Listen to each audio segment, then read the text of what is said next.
Welcome to Penrose Learning, where we make understanding easy. You start by selecting ripe fruit and a base, yogurt or a milk alternative, because texture and taste matter for toddlers.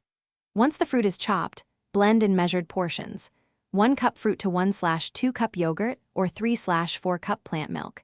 This keeps a creamy result that won't freeze rock hard. Make sure to taste for sweetness.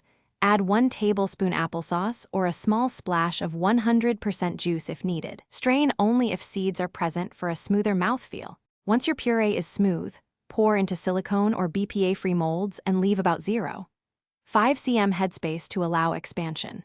If you want layered pops, freeze the first layer for 20 to 30 minutes until tacky, then add the second layer. That tackiness bonds layers so they don't separate. Make sure to insert sticks when the mixture is firm enough to support them but not completely solid. This keeps sticks centered and prevents splitting. Clean edges now to avoid frozen leaks later. You finish by unmolding carefully.